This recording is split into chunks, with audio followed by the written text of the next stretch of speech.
comenzamos la presentación, el webinar sobre análisis, herramientas y técnicas de análisis de riesgos cuantitativos. ¿De acuerdo?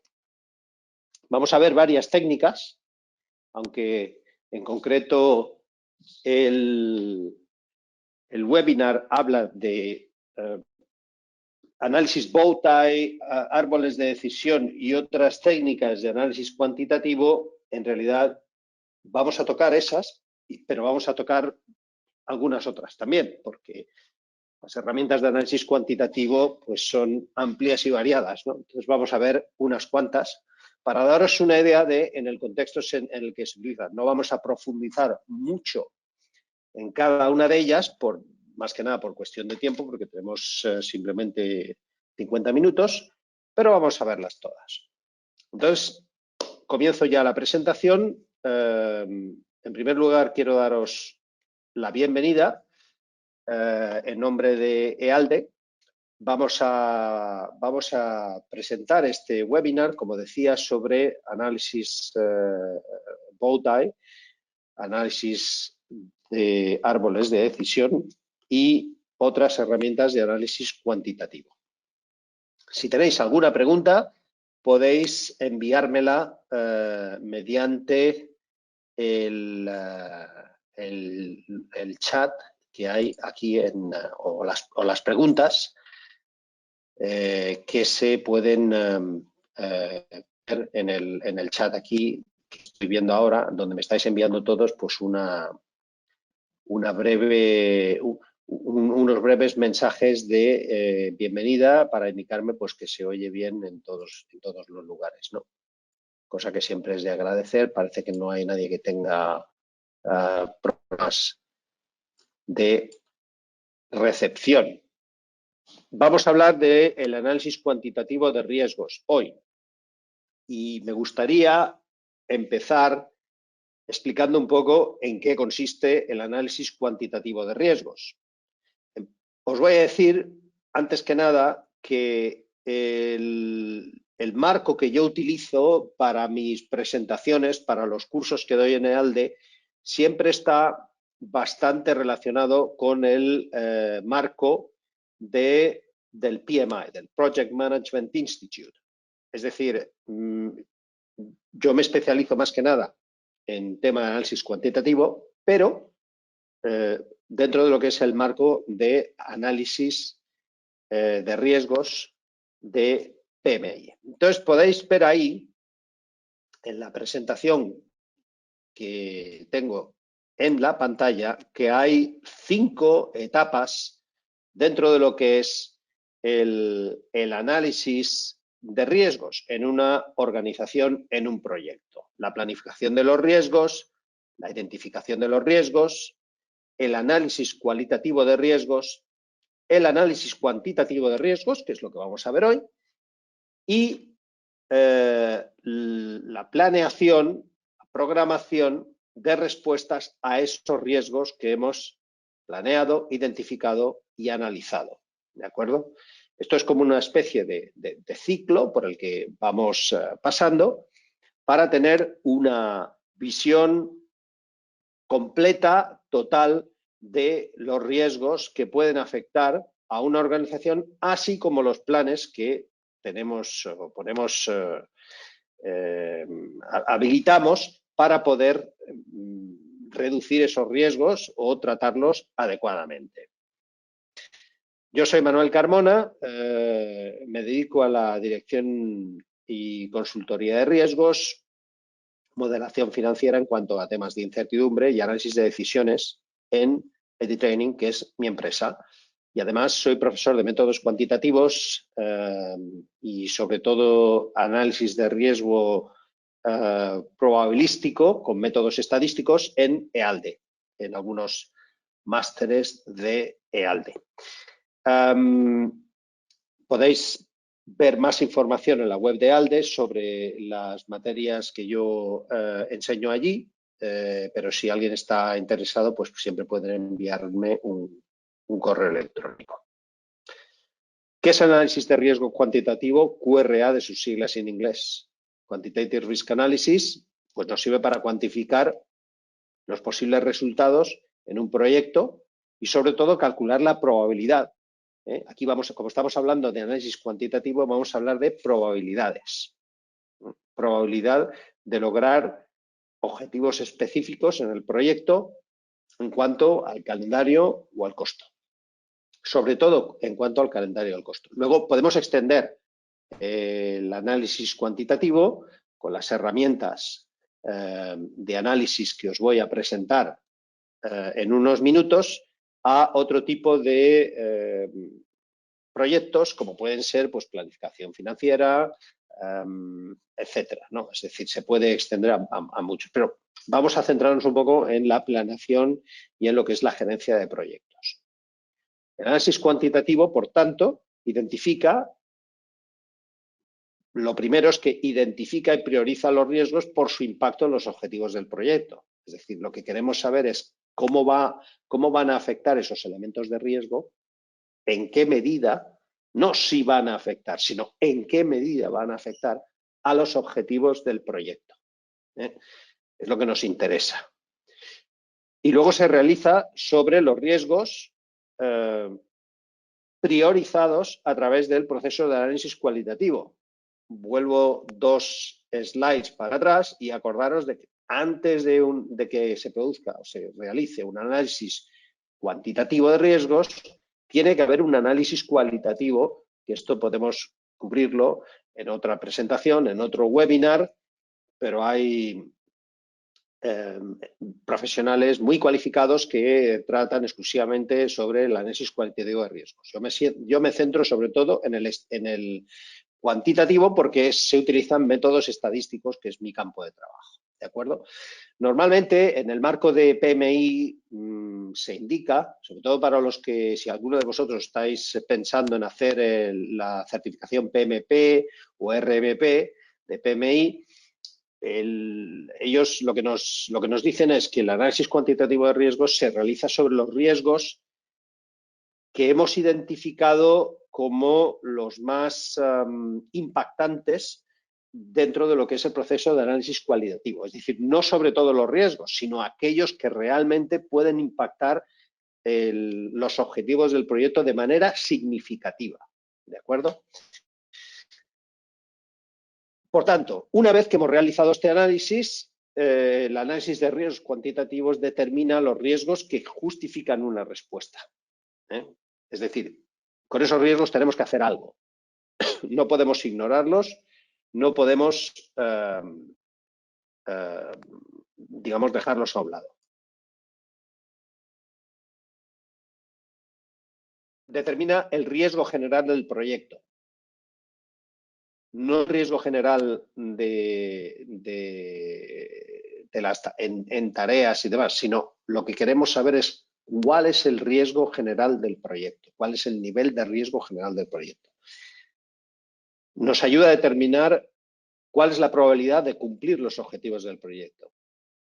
¿Vale? Todo proyecto tiene sus objetivos, como sabéis, en cuanto a objetivos cualitativos, de calidad, etcétera, etcétera. También tiene objetivos todo proyecto en cuanto a costes y a duración. O sea, tenemos que acotar esos dos parámetros, esas dos variables. Tenemos que entregar un proyecto en una determinada fecha y a un determinado coste, ¿de acuerdo? A un determinado nivel de calidad, por ejemplo. Luego, el análisis cuantitativo nos va a dar una probabilidad de cumplir esos objetivos del proyecto. Es decir, tienes un 80% de, según los riesgos que afectan a este proyecto, tienes un 80% de probabilidad de entregar este proyecto en esta fecha y a este coste. Aquí vamos a trabajar con porcentajes. Aquí no vamos a dar fechas absolutas ni costes absolutos. Aquí vamos a dar una probabilidad de alcanzar los objetivos del proyecto, como he dicho antes, en cuanto a coste y duración. Comunicar los objetivos realistas de costes y programación a las partes interesadas del proyecto. como sabéis, todo proyecto tiene sus partes interesadas y lo que tenemos que hacer es proporcionar información fiable sobre cuál es el recorrido del proyecto y si vamos a alcanzar los objetivos y qué probabilidad hay, ¿no? El análisis cuantitativo debe repetirse después de que se planifiquen las respuestas de riesgo, lo que nosotros llamamos los elementos de mitigación para determinar si el riesgo del proyecto ha disminuido. O sea, lo que queremos hacer es analizar el riesgo, crear políticas o planes o acciones de mitigación de esos riesgos, transferir, evitar, etcétera, etcétera. Esto forma parte de lo que es el análisis cualitativo. Como podemos medir el impacto de esos riesgos en nuestro proyecto, podremos aplicar la mitigación adecuada a cada riesgo y entonces volver a realizar un análisis para ver si el riesgo total del proyecto ha disminuido, que es lo que nos interesa, disminuir el riesgo. Por tanto, aquí os he dejado un cuadro, una tabla con las diferencias entre el análisis cualitativo de riesgos y el análisis cuantitativo de riesgos. No me voy a extender, pero básicamente analizamos a nivel de proyecto en análisis cuantitativo, determinamos las estimaciones de tiempo y costo. Es un análisis más complejo, tarda más en completarse, necesita más formación, requiere un software especializado porque vamos a hacer simulaciones y identifica los riesgos con mayor impacto en el proyecto, ¿vale? Aquí veis que el análisis cualitativo de riesgos es más rápido de hacer. Yo la ventaja o la desventaja que le veo es que es una evaluación sobre todo subjetiva, ¿no? O sea, no está basada en un método, en un científico, ¿no? Es más rápido de realizar, pero es menos fiable. Aquí os puedo dar también factores que influyen en el éxito de un análisis de riesgo cuantitativo. En primer lugar, que tengamos datos e información de alta calidad. Cuanto más calidad, mejor. Que tengamos una lista priorizada de riesgos obtenida del análisis cualitativo, es decir, que hayamos hecho ya ese paso para identificar esos riesgos. Que tengamos un buen método de calibración de expertos. Este es un área en el que yo estoy especializado, porque obtenemos información acerca de la variación en cuanto a duración de tareas y costes de expertos. Nosotros, como project managers, no podemos ser expertos en todo. Si vamos a construir un edificio, necesitamos apoyarnos en la opinión de expertos, por ejemplo, expertos en fundación, expertos en arquitectos, expertos en, por ejemplo, poner tejados, en montar la instalación eléctrica. Cada uno de esos expertos nos va a poder ofrecer una estimación de la duración media de esa determinada tarea o ese proyecto dentro del gran proyecto que es la construcción del edificio y nos va a poder dar un rango de duraciones y de costes. Entonces, el sistema de calibración de expertos de lo que se trata es de afinar lo máximo posible esta información para que sea lo más fidedigna.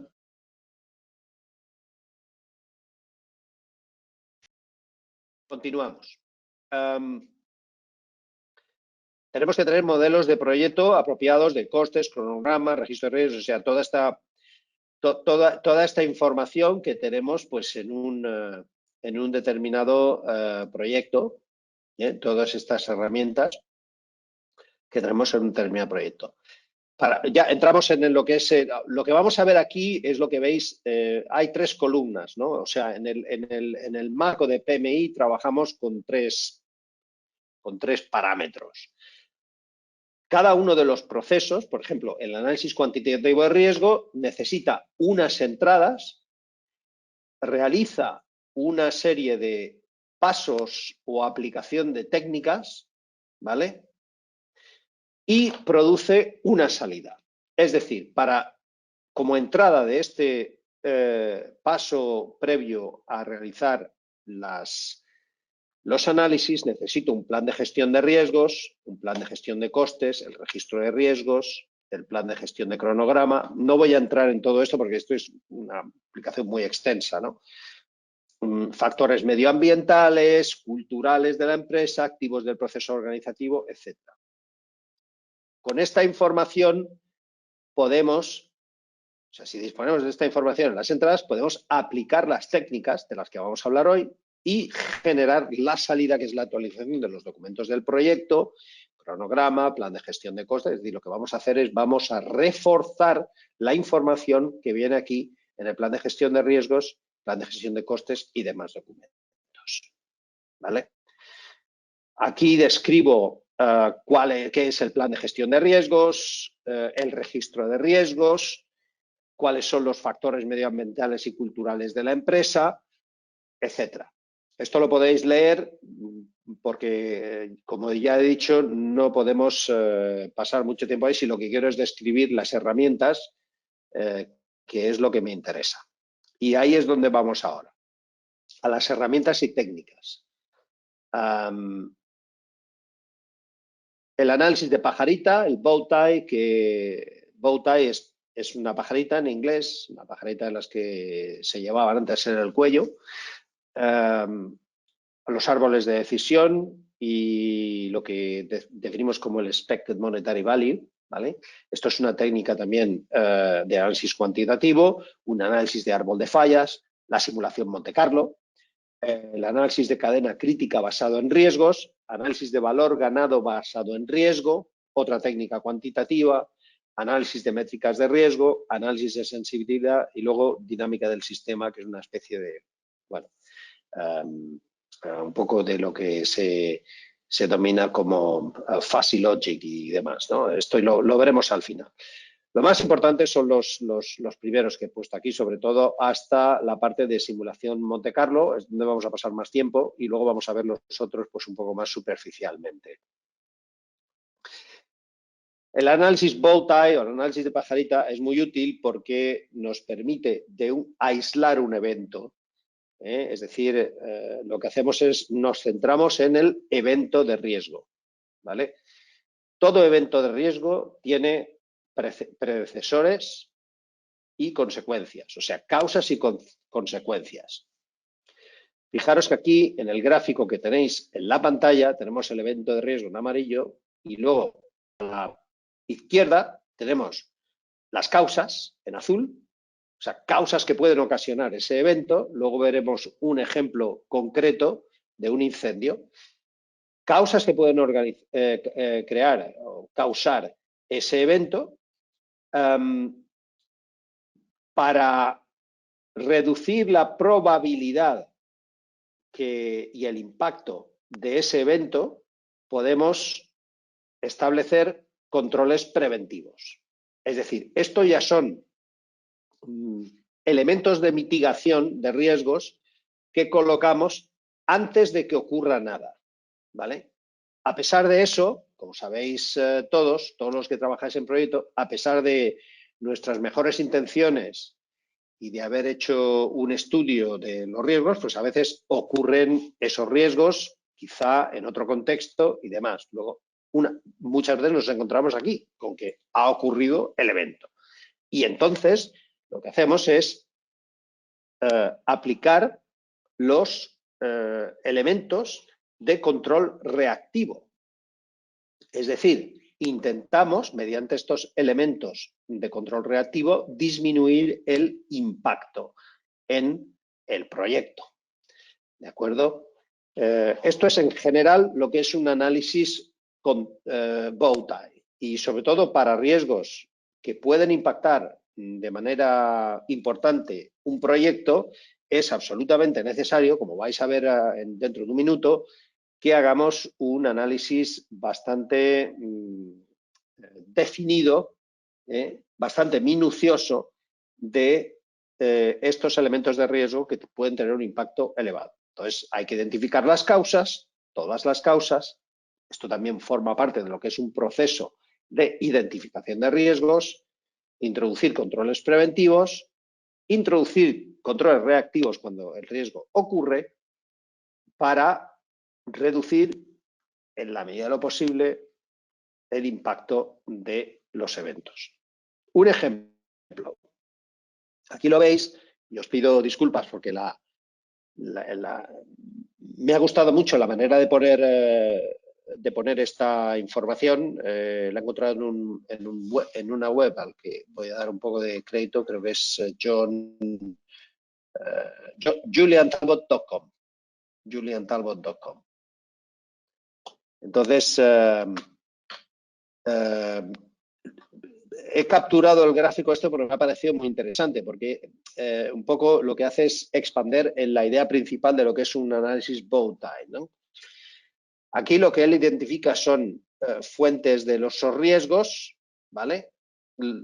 Esas fuentes de riesgos, por ejemplo, en el caso de un incendio, fuentes de ese riesgo puede ser, por ejemplo, relaciones industriales, cuando hay un problema de moral en la empresa, la gente pues está descuidada, no pone atención a las normas y métodos que deberían utilizarse, por ejemplo, en lugares donde se almacenan combustibles y demás, ¿no?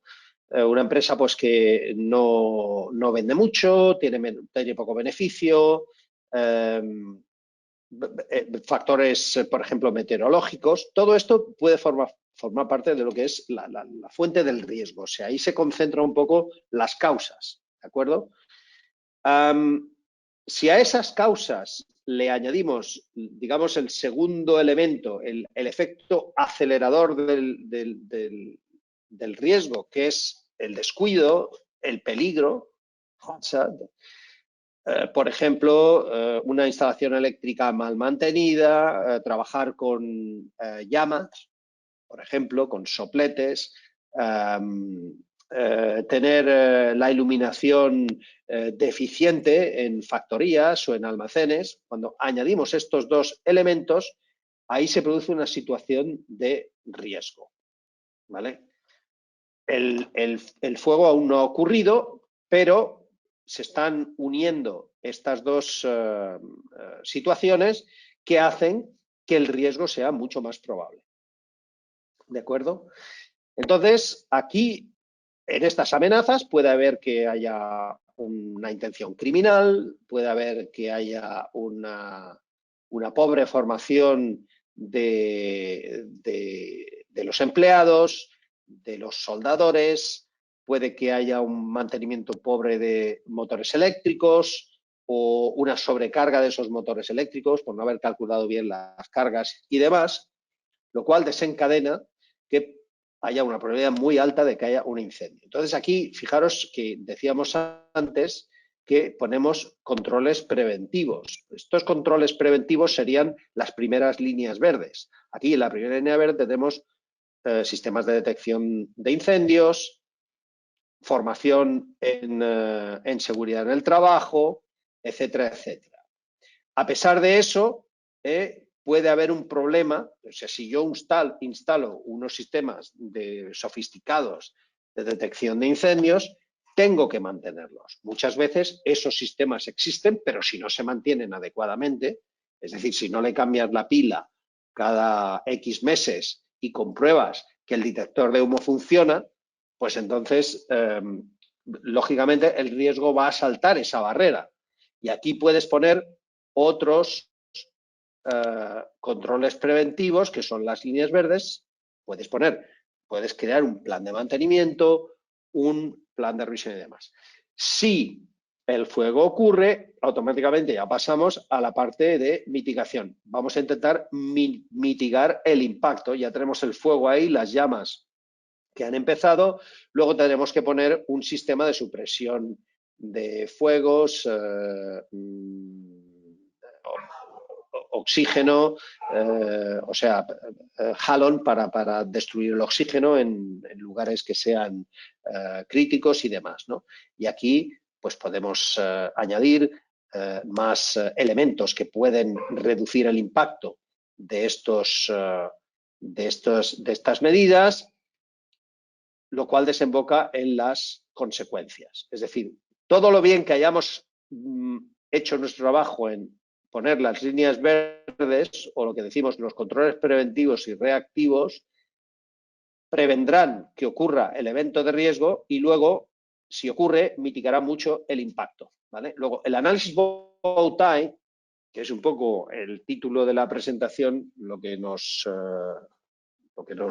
indica o lo que nos puede ayudar es a tratar el riesgo de una manera mucho más seria para minimizar los impactos que pueda tener en nuestro proyecto, en nuestra empresa.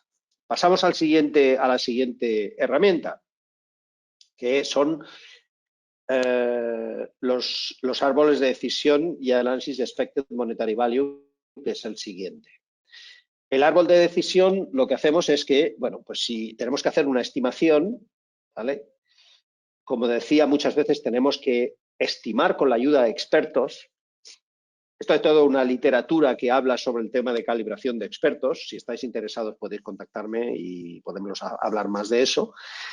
Hay una actividad pues que tenemos diferentes estimaciones de cuánto puede durar.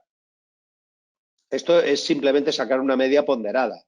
Por ejemplo, hay alguien que me dice que hay un 25% de que la tarea, de que la estimación de la actividad 1 sea de 17 días, un 35% de que sea de 20 días y un 40% de que sea de 12 días, ¿no? Entonces lo que hacemos es multiplicar un 25% de la duración, 17, que son 4,3, un 35% de la estimación B, que serían 7 días, y un 40% de la estimación C, que serían 4,8 días. Lo sumamos todo y tenemos una media ponderada que va a ser mejor que cualquiera de las estimaciones independientes, ¿de acuerdo? Esta es una técnica que se denomina árboles de decisión y se utiliza pues, para muchísimas aplicaciones. Una visión o un método un poco más completo de esta técnica que estaba explicando antes es la del valor monetario esperado. Aquí se calcula el resultado financiero, sobre todo se utiliza pues para presupuestos, ofertas que recibimos de proveedores, etcétera, etcétera, ¿no? Calculamos el resultado financiero promedio cuando tenemos incertidumbre en cuanto a la fiabilidad de esas propuestas. El Expected Monetary Value, el valor medio esperado, se calcula multiplicando el valor de cada resultado por la probabilidad de ocurrencia y sumando los productos, ¿vale? También se utiliza para temas de pujas, por ejemplo, cuando competimos por un contrato con otras empresas. Aquí tenemos 3 ofertas. Queremos realizar para nuestro edificio que comentábamos antes, tenemos 3 ofertas, pues yo qué sé, para hacer encofrados o para poner los tejados. El primer proveedor me da 100.000 libras, 100.000 dólares, perdón. El segundo, 125.000. El tercero, 135.000, exactamente para la misma especificación. Lo que pasa es que hay un 70% de que este proveedor A entregue su propuesta, o sea, que haga el trabajo tarde, lo cual me va a ocasionar un coste de 56.000 dólares adicionales, puesto que voy a tener que retrasar la programación, el scheduling de mi proyecto. Hay un 30% de que lo termine antes, con lo cual me va a producir un ahorro de 4.500, ¿de acuerdo? Si yo hago este paso con cada uno de los proveedores de ofertas, obtengo que el valor medio esperado, o sea, el valor de escoger este cliente sería de 51.500, es decir, 56.000 menos 4.500, ¿vale? Esto es Esto es el precio adicional que tendría que pagar si escojo el proveedor 1. Si escojo el proveedor 2, que es más caro, pero tendría que pagar menos dinero porque tiene, digamos, un rating de entrega tarde y pronto que es mejor que el otro, ¿de acuerdo? Por lo tanto, el coste sería menor.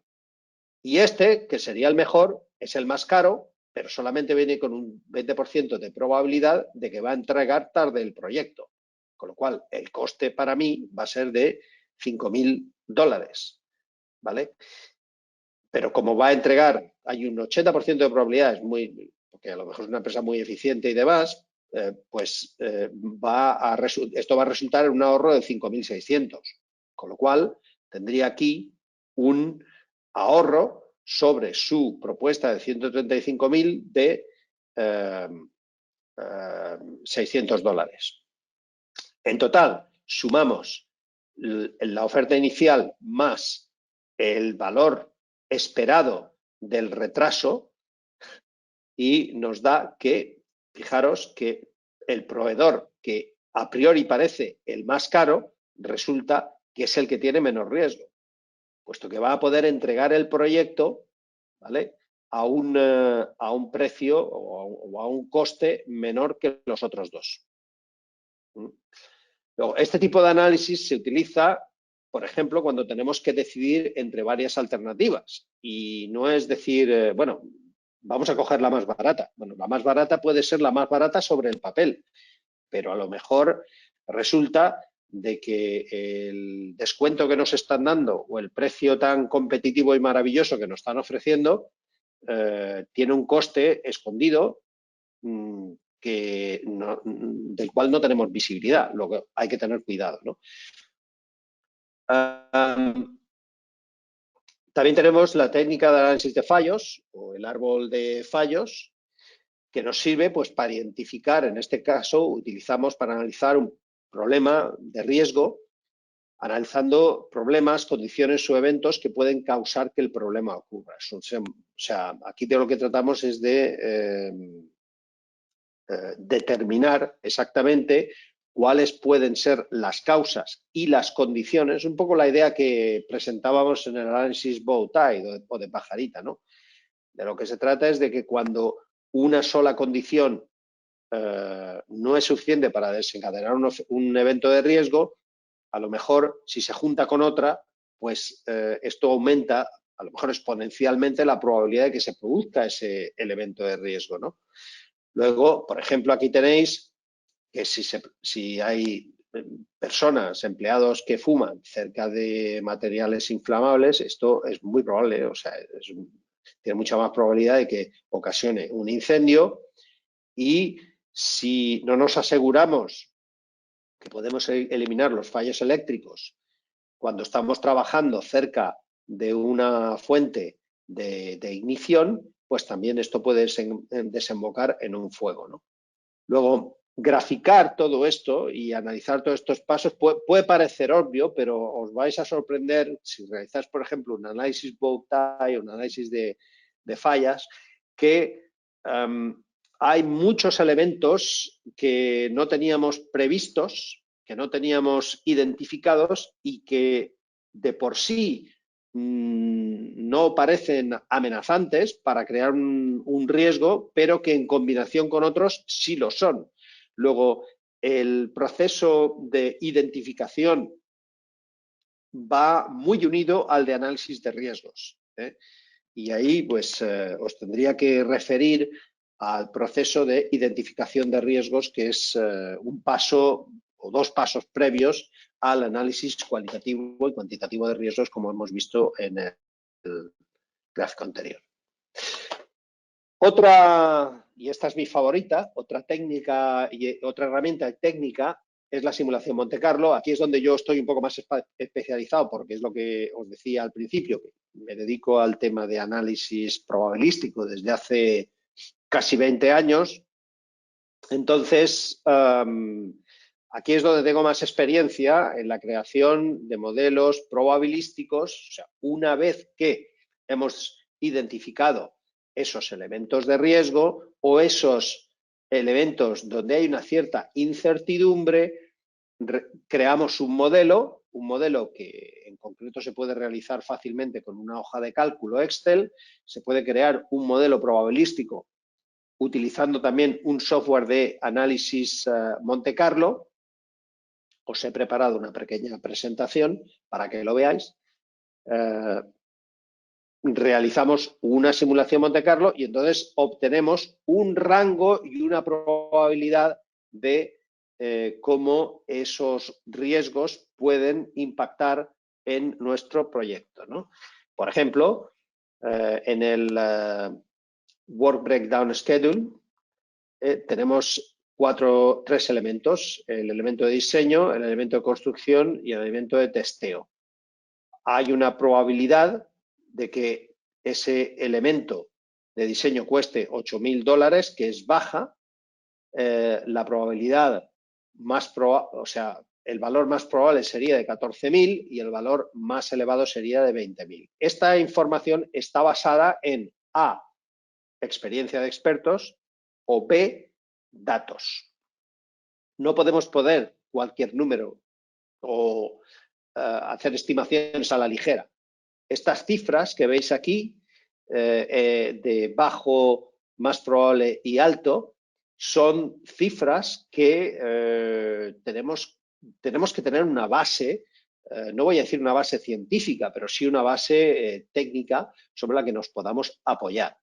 Para el análisis probabilístico, para el análisis cuantitativo, es necesario poder demostrar por qué hemos hecho estas estimaciones. Porque de alguna manera tenemos que construir modelos que yo definiría como modelos defendibles, es decir, tenemos que poder defender el modelo que hemos creado, ¿no? Lo mejor es basarnos en datos. Muchas veces no es posible y tenemos que apoyarnos en expertos, en técnicos. Luego, por tanto, aquí tenemos los tres elementos: el diseño, la construcción y la prueba, y aquí tenemos pues una estimación del rango que puede tener estos tres elementos. Luego, el total será el total bajo, la estimación baja será la suma de las tres estimaciones bajas, más probable será la suma de las tres estimaciones más probables, y el coste más alto sería la visión más pesimista, sería la suma de las tres estimaciones más pesimistas. Fijaros que aquí hay un rango enorme entre el coste más bajo del proyecto y el coste más.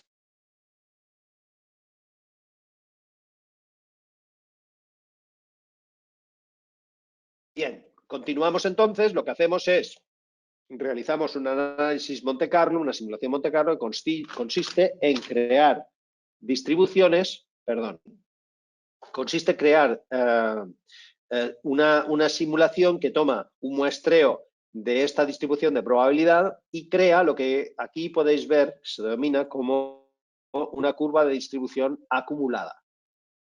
Esa curva de distribución acumulada nos da una probabilidad de alcanzar un determinado valor. Por ejemplo, 110.000, que sería un poco a medio camino entre el más probable y el alto, tiene un 75% de probabilidad de ocurrencia. Y 86.000, que es la media, o sea que sería el valor que yo he estimado como medio, pues tendría algo como el 20. ¿De acuerdo? Fijaros que aquí tenemos una distribución que es totalmente sesgada, porque tenemos de la distancia entre 62 y 86 no es la misma que entre 86 y 136.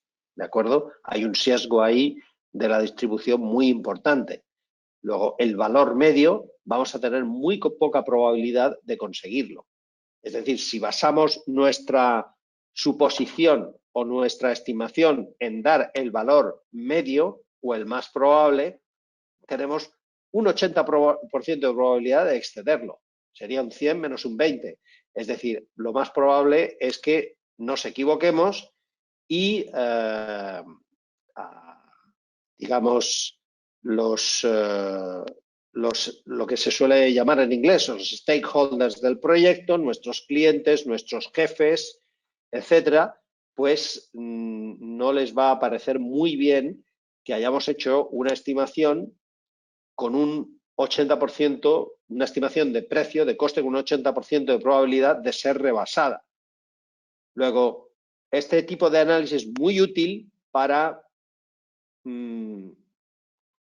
yo siempre digo, para, digamos, alinear las expectativas de todos esos stakeholders en el proyecto.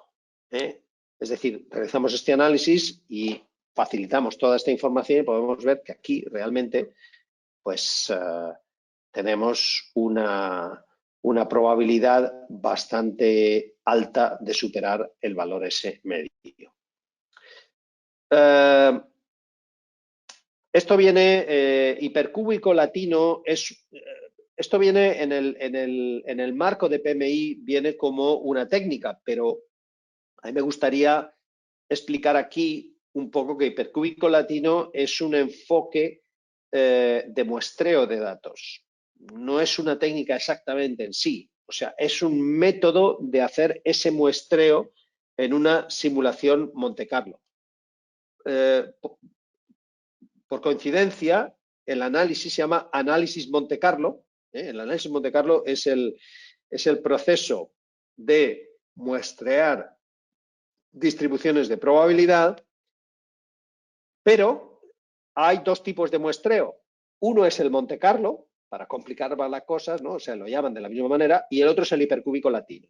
El hipercúbico latino es un método de muestreo que es estratificado, es decir, lo que hace es esa distribución que habíamos visto antes entre ese rango entre el valor más bajo y el valor más alto, lo que hace es dividirlo en, según la distribución de probabilidad que hayamos escogido, dividirlo en secciones de igual superficie. Muestra cubos o subdivisiones del rango de probabilidad en lugar de aleatoriamente. Entonces, lo que tomamos son muestreos que son proporcionales a la superficie de cada uno de los cubos o subdivisiones del rango. ¿Esto qué quiere decir? Que el rango que nosotros hayamos introducido en la distribución va a estar muestreado de una manera mucho más completa,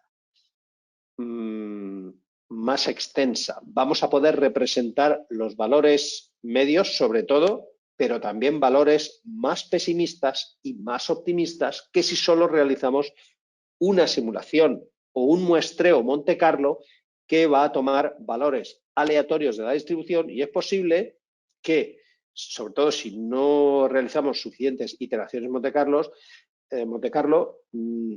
saquemos más muestreos de una parte de la distribución que de otra, lo cual vamos a introducir un poco de distorsión en el, ¿no? Luego tenemos, voy a ver cómo vamos de tiempo aquí, tenemos unos 4 o 5 minutos todavía. Vamos, antes de pasar al turno de preguntas, ¿de acuerdo? Las técnicas de análisis continúan. Por ejemplo, el análisis de cadena crítica basado en el riesgo. La cadena crítica, sabéis que es la ruta más larga del diagrama, que tiene en cuenta la dependencia de las tareas y la disponibilidad de recursos, ¿vale? No es el camino crítico, es la cadena crítica. Para aquellos que estéis familiarizados con la gestión de los de proyectos, estamos hablando de cadena crítica. Es un método, es una forma modificada del método de camino crítico, donde las actividades usan el tiempo agresivamente y tienen acceso a recursos limitados, ¿vale? Entonces vamos colocando búferes, que son espacios de tiempo, para poder acomodar, los colocamos estratégicamente para garantizar que los proyectos pues, se completen a ese tiempo. Esto es una técnica cuantitativa, por ejemplo, para minimizar el riesgo de que los proyectos terminen tarde. Luego tenemos las dos que son más sencillas, el análisis de valor ganado basado en el riesgo del cronograma, en el que calculamos, o sea, valoramos el riesgo de promoción, tenemos el valor ganado, se compara con el valor planificado en un cierto punto del proyecto. ¿Vale? El valor ganado del trabajo, el porcentaje, es el trabajo del proyecto que se ha completado y lo tenemos que comparar con la planificación. Si el valor ganado es inferior al planificado, estamos hablando de un proyecto que está retrasado, ¿vale? O sea, si tenemos la planificación a 30.000 dólares, estamos hablando de costes, ¿no? Y tenemos aquí 25.000 dólares en el periodo 2, ¿vale? Hay una variación en el schedule de 5.000 dólares, por lo tanto, nos sale aquí que el proyecto está un 17% por detrás de lo que debería estar. Es una técnica cuantitativa muy sencilla, pero sirve y debe aplicarse para saber exactamente cuando nos pregunten, por ejemplo, el cliente, vamos con retraso, sí, pero ¿cuánto retraso con respecto a la programación? Si utilizamos el análisis de valor ganado, siempre podremos decirlo, estamos retrasados un 7, un 8 o un 15%, que es una respuesta mucho más válida que decir simplemente que estamos retrasados. ¿Vale? Eso le va a dar una idea, a lo mejor, del tiempo que necesitamos para poder recuperar digamos, ese gap en el cronograma. Aquí tenemos, o sea, hemos hablado de cronograma, hemos hablado del análisis de valor ganado basado en el riesgo de cronograma y aquí en el costo, que como sabéis, costo y duración pues son los dos elementos sobre todo con los que tenemos que trabajar en un proyecto. Y aquí utilizamos lo mismo, o sea, básicamente, si el valor ganado se compara con los costes reales, vemos aquí que en el mismo periodo estamos yendo por debajo de lo que habíamos previsto, hay una varianza de 7.000 dólares, por lo tanto, dividiendo, obtenemos que el proyecto está un 38% bajo presupuesto, lo cual pues, es también una información en cuanto a porcentaje, puesto que da una visibilidad, da una idea mucho más clara de dónde se encuentra el proyecto a nivel de cronograma y de costo. Bien, yo creo que ya estamos, ya no me dabas tiempo porque tenemos que acabar antes. Voy a abrir un poco las preguntas, ¿vale? Porque hoy teníamos solo 50 minutos, entonces si queréis podéis preguntarme. Vamos a abrir aquí las preguntas. Vamos a ver. Vamos a ver. Dejadme un momentito que vea aquí las preguntas. Questions. Vamos a abrir esto.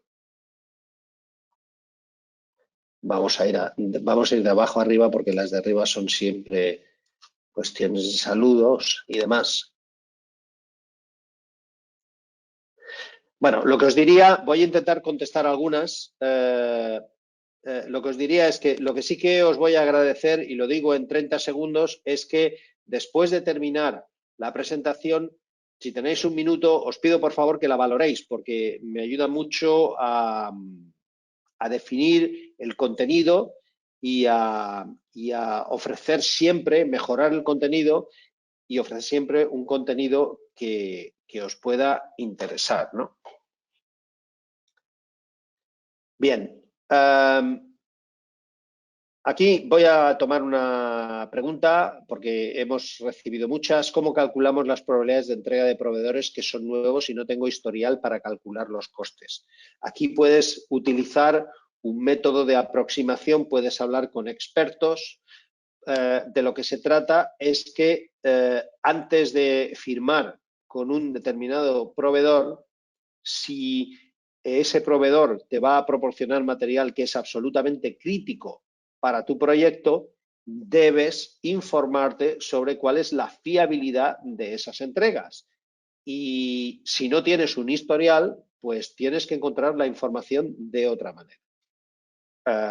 Puedes referirte, hoy en día lo tenemos más fácil porque tenemos opiniones de clientes, por ejemplo, en las estrellas que se dan a los proveedores de cualquier industria hoy en día, fiabilidad y demás, ¿no? Entonces, tienes que basarte en esa información para obtener una probabilidad de una entrega tardía o de una entrega antes de tiempo, o una entrega a tiempo, porque si te entregan tarde, eso te va a repercutir en tu coste en el proyecto, ¿vale? Luego, soy consciente de que muchas veces no se puede realizar eso, pero tenemos que buscar esa información. La otra pregunta, solo tenemos tiempo para una pregunta más. Lo siento mucho, pero tenemos que terminar. ¿El Bowtie se puede utilizar para cualquier tipo de riesgo? ¿Es posible que se tendría que adaptar? Lo puedes utilizar para cualquier tipo de riesgo, siempre y cuando identifiques bien los factores que causan y los remedios que vas a poner. Pero sirve para cualquier tipo de riesgo. No hay ninguna limitación. Y tengo que despedirme ya porque me han pedido en EAL de que termine justamente a las 18:50, son las 18:51 en España, ahora va a entrar otro webinar. Os podría, si me pedís la información, no tengo ningún inconveniente en enviaros las diapositivas, el PowerPoint. Sí que os agradecería que valorarais la presentación y si se ha quedado alguna pregunta sin contestar, estaré encantado en contestárosla directamente por email. Podéis enviarme un email, os voy a enviar un mensaje en el chat rápidamente para que lo veáis todos. Es info@editraining.com, ¿de acuerdo? info@editraining.com. Este es mi correo electrónico, soy Manuel Carmona, si me enviáis las preguntas os las contestaré con mucho gusto.